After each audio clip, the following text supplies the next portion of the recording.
Bismillahirrahmanirrahim. Assalamualaikum warahmatullahi wabarakatuh. Bertemu kembali bersama saya Ceng Bahar.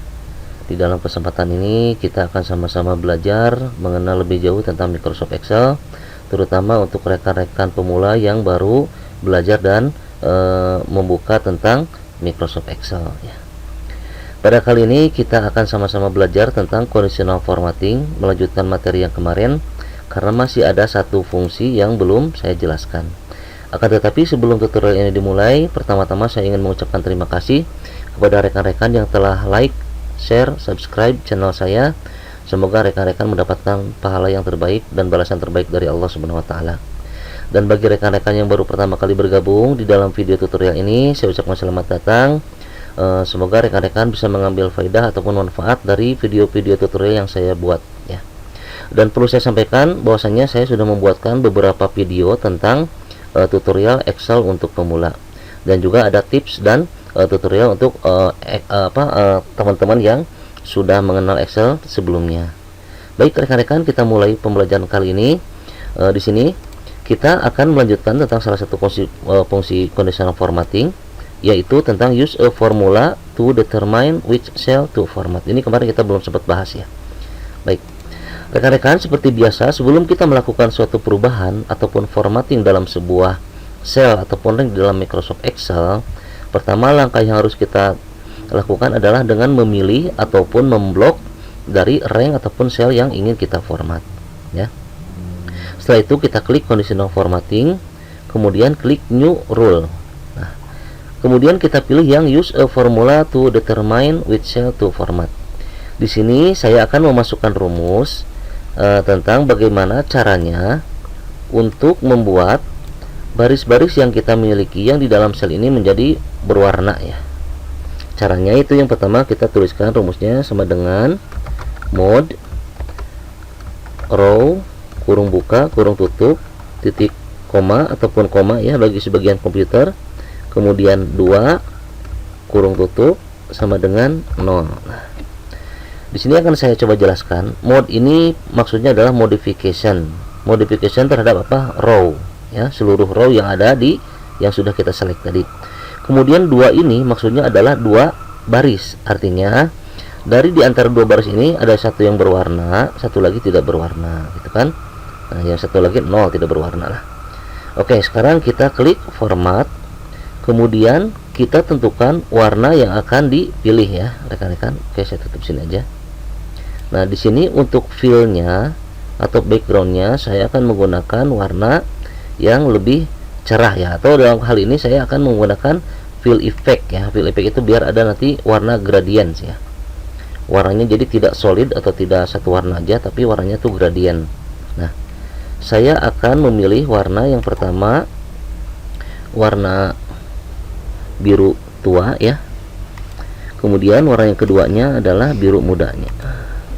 Kemudian untuk row-nya saya akan memilih yang vertikal dari kiri ke kanan, atau juga boleh yang inilah yang yang vertikal, yang pilihan yang varian ketiga. Setelah itu klik OK. Kemudian kita jadikan hurufnya tetap berwarna atau jadi warna putih atau warna hitam aja dulu, biarkan ya, otomatis aja. Oke, setelah itu klik OK. Nah, ini tampilannya previewnya akan seperti ini. Setelah itu tekan OK. Maka baris-baris yang di dalam sel yang kita miliki atau rank yang kita miliki setelah berubah menjadi warna biru dengan gradasi ya. Nah, coba kita klik keluar. Nah, ini yang satu warna putih, yang keduanya warna biru dengan gradasi warna putih warna biru lagi. Nah, jika rekan-rekan merasa ini terlalu birunya terlalu pekat, misalnya ini mau diganti, nah silakan blok kembali, kemudian conditional formatting. Nah, jangan new rule ya, tapi kita manage rule. Kemudian di sini pastikan ininya terpilih ya, si formulanya tadi terpilih. Kemudian kita klik edit rule. Nah, di sini kita ganti nih warnanya supaya tidak terlalu gelap ya. Kita ganti dengan warna hijau misalnya kan. Fill. Nah, kita cari fill effect. Nah, untuk ini kita ganti dengan warna hijau. Misalnya hijaunya jangan terlalu terang ya. Jangan terlalu gelap maksudnya. Nah, kita cari yang ini aja deh biar mudah. Setelah itu klik OK. Maka sekarang tampilannya klik apply, kemudian klik OK. Nah, maka tampilannya sekarang seperti ini. Itu untuk penggunaan conditional formatting. Sepertinya untuk menu-menu yang ada di conditional formatting kita sudah pelajari semuanya ya. Nah, untuk clear rule di sini kan di sini ada dua pilihan nih. Clear rule from selected cell dan clear rule from entire sheet. Nah, kalau entire sheet berarti seluruhnya. Kalau kita memiliki beberapa conditional formatting dalam satu worksheet ini, maka dia akan dibersihkan semua formatnya ya rekan-rekan. Baiklah, untuk conditional formatting kita cukupkan sampai di sini. Kemudian sekarang kita akan belajar tentang mengubah rank ini menjadi tabel ya. Fungsinya apa? Fungsinya untuk nanti ketika kita melakukan perhitungan rekan-rekan. Nah, yang ini saya akan biarkan rank seperti biasa ya. Kemudian sekarang saya akan copy dan pindahkan ke sebelah kanannya. Ini kita tekan Ctrl C, kemudian kita pindahkan ke sebelah sini, kemudian Ctrl V ya. Nah, ini supaya sama rata. Nah, ini kita double klik aja ininya apa si bagian kolomnya ya. Nah, oke rekan-rekan. Sekarang yang ini nih, ini kan si garis-garisnya masih bergerak nih, artinya proses copying di clipboard itu masih tercopy. Nah, untuk keluar dari ini, dari garis-garis yang melingkar ini, kita tekan tombol escape ya. Oke. Ini adalah rank yang biasa. Kemudian ini adalah rank ini nanti kita akan ubah menjadi sebuah tabel. Saya sangat menyarankan kepada rekan-rekan ya, bahwasanya setiap kali kita memiliki tabel seperti ini sebaiknya diubah rank-rank yang standar rank biasa diubah menjadi tabel. Kenapa? Karena dengan diubah menjadi tabel itu akan sangat memudahkan ketika kita melakukan proses perhitungan, baik itu perkalian ataupun perhitungan-perhitungan yang lainnya ya. Oke rekan-rekan, sekarang kita akan menjumlahkan nilai akhir dari nama-nama siswa yang ada di tabel ini ya. Oke, rumusnya adalah sama dengan sum ya, kemudian kita blok ini tiga-tiganya dari M kemudian ke sini. Setelah itu kurung tutup, kemudian kita bagi 3 ya, untuk mendapatkan nilai rata-ratanya berapa, nilai akhirnya berapa gitu ya. Nah, kemudian yang baris keempat dan selanjutnya dia itu belum terisi angka. Nah, artinya kita harus mengcopy dari angka yang sudah kita masukkan rumus sebelumnya. Ini tinggal kita cari di sebelah pojok kanan bawah ya. Kemudian pastikan kursornya berubah menjadi tanda hitam, jadi berwarna hitam, tanda plus hitam, kemudian kita tarik ke bawah. Maka angkanya akan muncul di sini ya rekan-rekan. Nah, kemudian ini kan angkanya masih desimal komanya masih terlalu banyak nih. Sementara kita menginginkan desimal komanya itu hanya 2 aja. Nah, pertama kita blok, pastikan di blok ya rekan-rekan.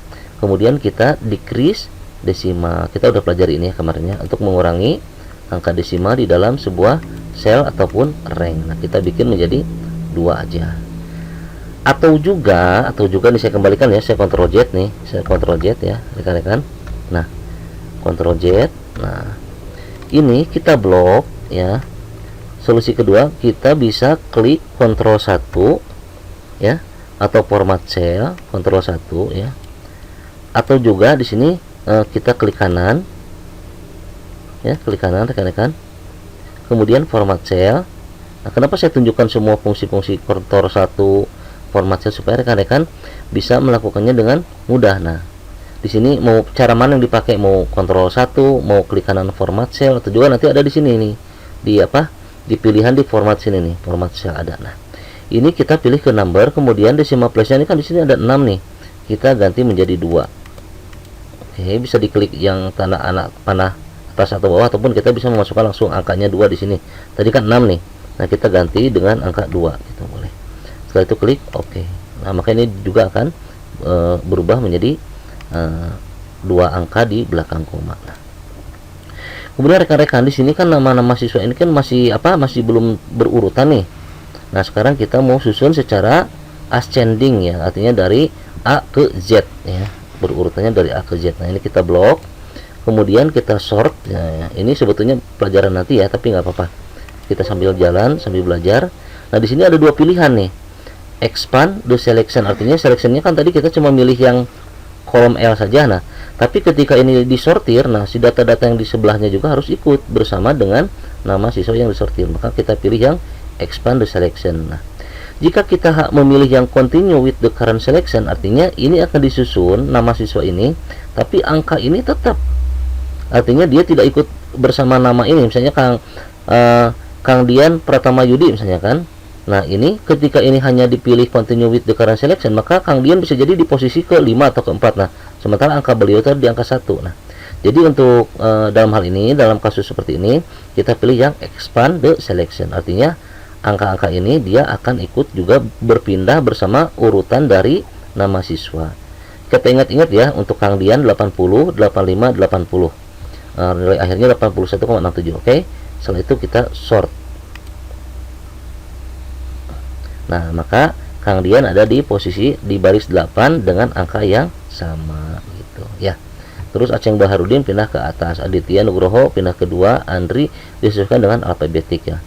Asep Suharyanto, Dian, Bismi, Fatham, Fatwa, Joni, Hilman. Nah ini semua diurutkan berdasarkan alfabetik. Begitu juga yang ini ya, kita akan urutkan juga blok, kemudian sort ascending A to Z ya, atau sort ascending. Nah kita juga expand juga sama rekan-rekan. Oke.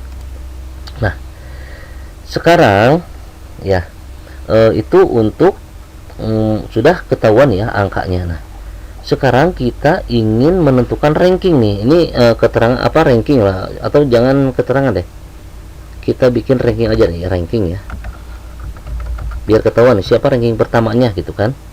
Nah ini ranking. Oke, ini juga sama ranking ya rekan-rekan. Nah biar nanti ketahuan siapa yang ranking juara apa dari urutan dari 1 sampai dengan urutan yang terakhir ya. Oke. Nah untuk menuliskan rumus ranking ya, ini ada tips dari saya. Sebetulnya ini rekan-rekan, tapi boleh lah sambil jalan ya, kita sambil mempelajari juga. Nah untuk ranking kita tuliskan sama dengan, kemudian tuliskan fungsi rank. Nah di sini ada tanda seru nih rekan-rekan ya, kalau kita lihat nih ada tanda seru, kemudian ada keterangannya, di ada tuh tipsnya, return the rank a number in list of number to its side relative order value of the list. Nah kita pilih yang rank dulu aja lah. Nah ini, nah terus di sini ada number, reference, sama order. Nah untuk number kita pilih yang ini, nilai akhir 1 aja dulu contohnya ya untuk Aceng. Kemudian di rumusnya ini setelah nomor ini diisi ya, P3 ya, P3, sel P3, kemudian titik koma. Nah referensinya itu adalah seluruh yang ada di kolom nilai akhir, yaitu kita blok dari P3 sampai dengan P16 ya. Nah pastikan ya rekan-rekan, ingat nih, untuk membuat ranking P3 ini dibikin fungsi absolut, fungsi tetap, angka nilainya tetap. Nah caranya dengan menekan tombol F4 ya, dia ada tanda dolarnya nih, ada tanda dolarnya ya, berubah tanda dolar. Nah begitu juga dengan P16 kita bikin jadi fungsi absolut. Nah kenapa? Karena kalau tidak dijadikan fungsi absolut, nanti di rankingnya dia akan ada muncul ranking yang sama, misalnya 2, misalnya 1, 2, 2, 3, 4, 4, 5. Nah jadi urutannya bisa jadi ketika angkanya sama, dia akan menunjukkan ranking yang double gitu ya. Nah setelah itu tekan titik koma lagi, sorry ada yang salah, SP3 tadi saya salah ketik ya, ini saya ulangi kembali. Nah ini kita blok ya referensinya. Oke, kita blok dari sini ke, kita ulangi lah rekan-rekan dari awal ya. Tadi ada yang keklik, kita tuliskan rank kurung buka, kemudian nomornya yang ini, titik koma. Nah kemudian kita blok untuk referensinya. Nah pastikan ini menjadi fungsi absolut dengan menekan F4. Ini juga sama, F4, setelah itu titik koma. Nah kemudian di sini ada pilihan nih, descending atau ascending. Kalau ascending nanti angka yang nilai yang terakhir yang Jadi kebalikan nanti kalau untuk angka. Nah, sekarang kita biarkan dulu di pilihan yang 0 ya, descending ya. Nanti kita lihat rekan-rekan bagaimana descending, bagaimana ascending. Nah, setelah itu tekan enter. Maka ini Aceh Bahrudin adalah ranking ke-7. Nah, kemudian untuk selanjutnya kita tinggal tarik drag ke bawah ya. Pastikan kursornya udah berubah jadi hitam. Kita klik tanda kotak kecil di pojok kanan bawah. Kemudian kita tarik ke bawah. Nah, ini sudah ada ranking-rankingnya. Nah, kemudian kita mau urutkan nih rankingnya dari ranking pertama sampai ranking terakhir. Nah, caranya ini pastikan di select ya. Barusan juga sudah terselect sebetulnya. Nah, ini kita select, kemudian kita sort juga, sort dari smallest to largest, artinya dari 1 sampai dengan selanjutnya, angka selanjutnya yang di bawahnya ya.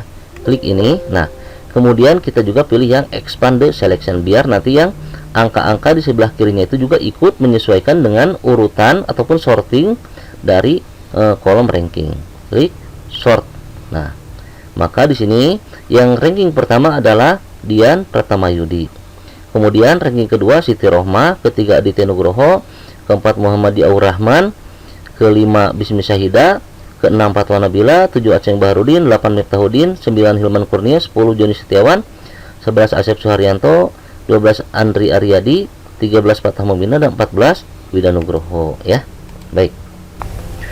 Baiklah rekan-rekanku sekalian, untuk pertemuan kali ini seperti yang saya cukupkan sekian. Nanti kita akan lanjutkan dengan pembuatan tabel dari rank standar supaya kita bisa melihat perbedaan antara rank standar dengan tabel yang dikenali oleh Microsoft Excel. Sampai bertemu lagi dalam tutorial selanjutnya. Semoga bermanfaat. Assalamualaikum warahmatullahi wabarakatuh.